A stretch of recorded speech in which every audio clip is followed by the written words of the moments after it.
Rachel Lee Anderson was a 40-year-old mother of 4 living in Moscow, Idaho, known for her resilience and love for her children. Despite enduring a tumultuous life, Rachel always found ways to provide for her family. But her life took a dark turn when she became involved with Charles Capone, a man who would later become her worst nightmare. On a fateful day in April 2010, Rachel disappeared without a trace. What followed was a twisted tale of abuse, betrayal, and murder. The shocking details of her death and the subsequent investigation shook her community and left her family desperate for answers. Rachel's brief marriage to Charles Capone was marred by his abusive and controlling behavior. She filed for divorce in early 2010, citing relentless harassment. Capone's violent history was no secret. He had a long rap sheet of crimes dating back to 1985. Rachel's friends and family repeatedly warned her to keep her distance, but on April 16, 2010, Rachel made a decision that would seal her fate. That day, Rachel visited Capone's auto repair shop to return a borrowed car. Her plan was simple: drop off the vehicle and leave. But Capone had other plans. When Rachel didn't return home that evening, her daughters grew concerned. By Monday, April 19th, her disappearance was reported to the police. The investigation quickly turned toward Capone, whose erratic behavior and history of violence made him the prime suspect. When questioned, Capone claimed Rachel had left town with another man. But his story didn't add up. Investigators discovered her belongings, her purse and cell phone, inside the abandoned vehicle she had borrowed. Suspicion grew when cadaver dogs alerted to the presence of human decomposition in the car. As the evidence mounted, Capone's dark past came to light.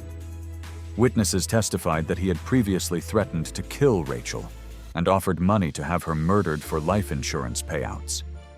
The chilling details painted a horrifying picture of a man capable of unimaginable cruelty. The breakthrough came when Capone's friend, David Stone, confessed to witnessing the aftermath of Rachel's murder. Stone claimed he saw Capone strangle Rachel in a fit of rage. Under Capone's orders, Stone helped dispose of her body, wrapping it in a tarp and dumping it into a river. Despite Stone's cooperation, Rachel's remains were never found. In 2014, Charles Capone was convicted of first-degree murder and sentenced to life in prison without parole. While justice was served, Rachel's family remains haunted by the absence of her remains.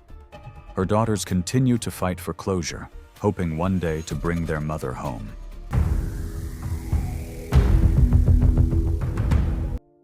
Morgan Bauer was a 19-year-old dreamer from Aberdeen, South Dakota. Known for her vibrant personality, Morgan was determined to carve out a new life for herself in Atlanta, Georgia.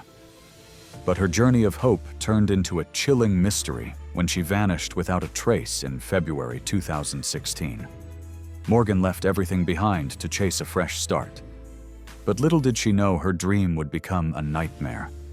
7 years later, the horrifying truths about her disappearance would come to light, leaving a community heartbroken and a family shattered. Morgan's story began in February 2016, when she arrived in Atlanta with nothing but ambition. To save money, she arranged to stay with a man she found on Craigslist in exchange for housekeeping work. But just 2 days later, she was kicked out and forced to find shelter in motels. Morgan took a job dancing at an adult nightclub in Gainesville, Georgia, trying to stay afloat while staying in touch with her friends and family. But on February 25, 2016, everything changed. That night, Morgan was last seen leaving her workplace with a co-worker and the co-worker's boyfriend. They dropped her off at a gas station in Covington, Georgia.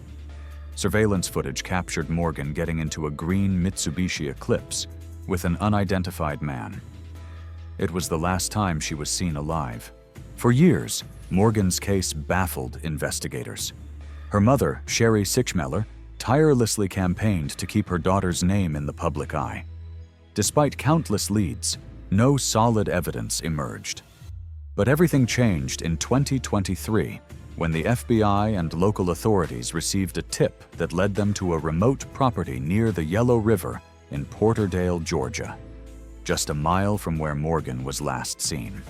During their search, investigators uncovered human remains. The remains were confirmed to be Morgan's through dental records and DNA analysis. The discovery shattered her family, but it also reignited the search for answers. The investigation identified two suspects, Jonathan Alexander Warren and Caitlin Goebel. Warren, a man with a violent past, confessed to murdering Morgan.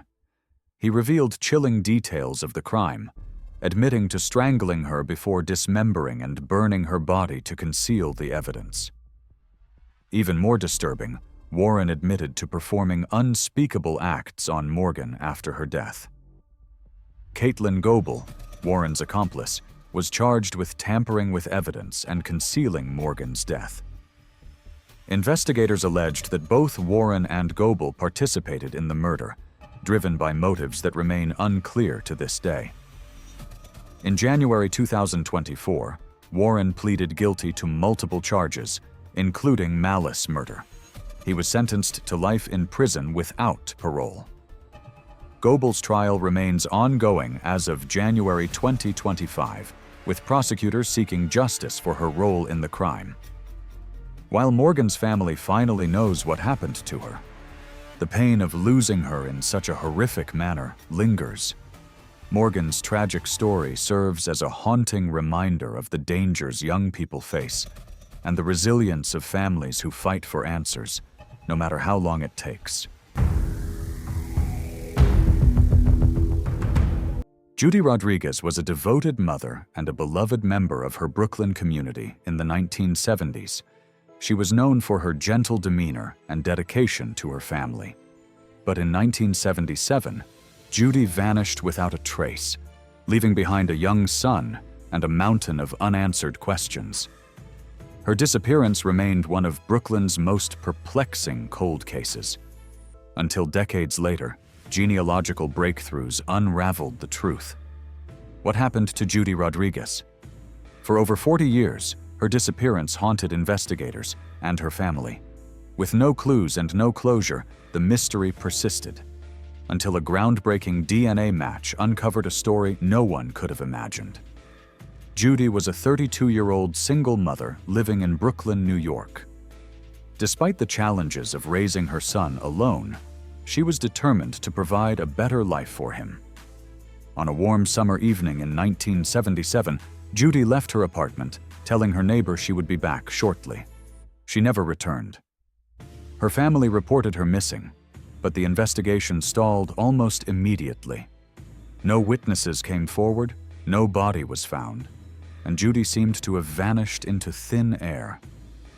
Her son, who was only 5 years old at the time, was raised by relatives and spent years wondering what had happened to his mother.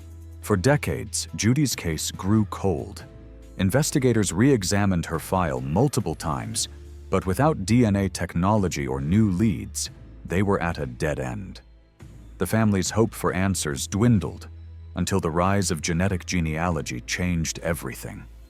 In 2023, the Brooklyn Police Department began collaborating with a genealogical research team to revisit unsolved cases. Using DNA evidence collected from unidentified remains discovered in New Jersey in the late 1970s, genealogists built a family tree that eventually led them to Judy's surviving relatives. The DNA from the remains was a perfect match, and Judy's identity was finally confirmed. The investigation revealed that Judy's body had been found in New Jersey just months after her disappearance.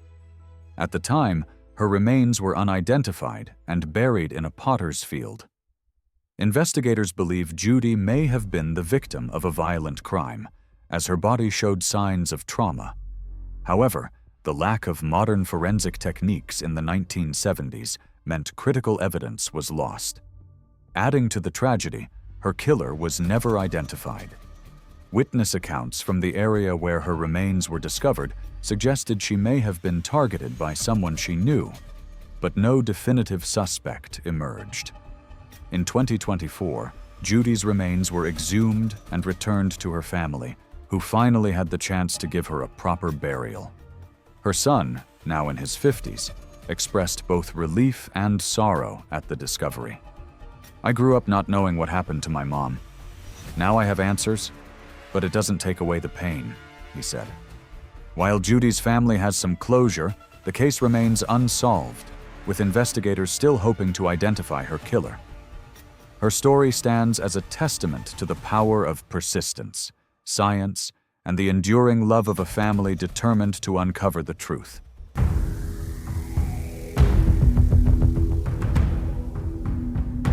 Kelly Elizabeth Clayton was a 35-year-old mother of two living in Elmira, New York. Known for her radiant smile and love for her family, Kelly seemed to have it all: a beautiful home, 2 young children, and a loving husband. But behind the facade of a perfect life lurked secrets and betrayal that would culminate in a horrific crime. When Kelly Clayton was found brutally murdered in her home, the truth about her death would uncover a twisted conspiracy, orchestrated by someone she trusted the most. The details shocked her community and left her family devastated. On the night of September 29, 2015, police were called to the Clayton residence by Kelly's husband, Thomas Clayton. Thomas claimed he had returned home from a poker game to find Kelly lying unresponsive on the kitchen floor. She had been viciously beaten to death. The murder shocked the small, close-knit community of Elmira. Kelly, a former model and devoted mother, was adored by everyone who knew her. Her 2 young children, who were in the house during the attack, became key witnesses in the case, with one of them tearfully telling police, "Daddy's friend hurt Mommy." Investigators quickly began piecing together the events of that fateful night. Initially, Thomas Clayton portrayed himself as a grieving husband, but his calm demeanor and inconsistent statements raised suspicions. Further scrutiny revealed cracks in his story. Witnesses from the poker game noted that Thomas had left for a significant period during the evening, and his financial troubles came to light. The turning point came when police uncovered a chilling connection to a man named Michael Beard, a former employee of Thomas. Beard initially denied involvement, but later admitted to being hired by Thomas to stage a robbery at the Clayton home. However, what Beard described was far from a simple burglary gone wrong. It was a premeditated murder for hire. Thomas Clayton's motive was rooted in greed. Facing financial difficulties and an unhappy marriage, Thomas stood to gain millions from Kelly's life insurance policy. He manipulated Beard, offering him $10,000 to kill Kelly and make it appear as a random home invasion. During the trial, prosecutors painted a damning picture of Thomas as a cold and calculating husband who valued money over his family. Michael Beard's testimony, along with overwhelming evidence, including GPS data and phone records, sealed the case against Thomas. Beard was convicted of first-degree murder, while Thomas faced his own trial. In February 2017, Thomas Clayton was found guilty of first-degree murder and sentenced to life in prison without parole. The community that once admired the Clayton family was left grappling with the horrifying truth of Thomas's betrayal. Kelly's family, though heartbroken, has since fought to preserve her memory, focusing on raising her 2 children and ensuring they grow up surrounded by love and support. Kelly's tragic story serves as a haunting reminder of how greed and betrayal can destroy even the closest of bonds.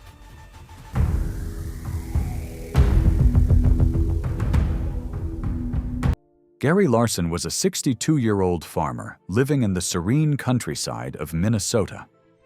Known for his quiet demeanor and dedication to his family farm, Gary was a beloved member of his small-town community. But in 2015, Gary's sudden and suspicious death revealed shocking truths about those closest to him. Gary Larson dedicated his life to providing for his family, but his untimely death wasn't what it seemed.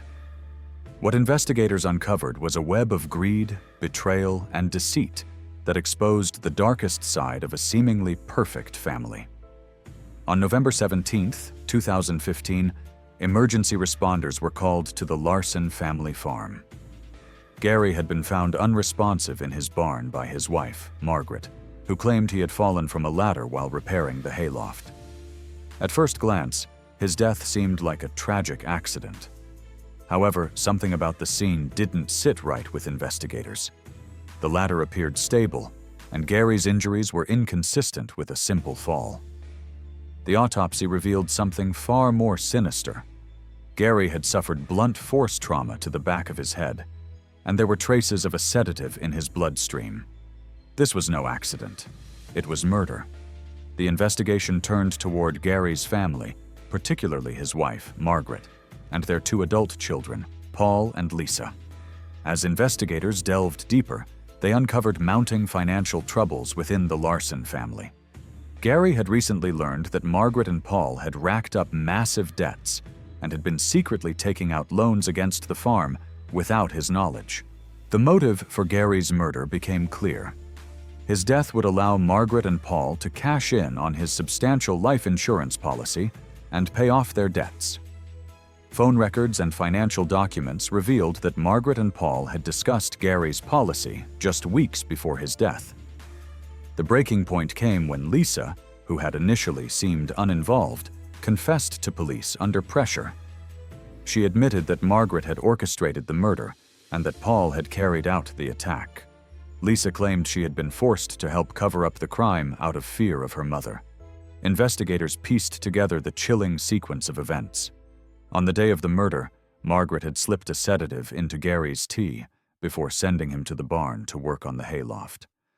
Paul followed him there and delivered the fatal blow, staging the scene to look like an accidental fall. Margaret called 911 hours later, ensuring they had time to clean up any incriminating evidence. The evidence against the Larson family was overwhelming. Blood spatter analysis, Lisa's testimony, and financial records painted a damning picture of greed and betrayal.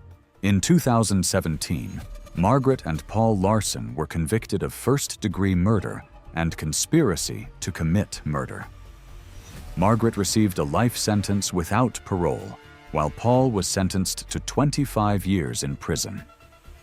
Lisa, who cooperated with authorities, received a reduced sentence for her role in the cover-up. Gary's death devastated the small community, leaving his friends and neighbors struggling to reconcile the dark truths about the family they thought they knew. His story remains a tragic reminder of how greed can tear families apart and destroy lives.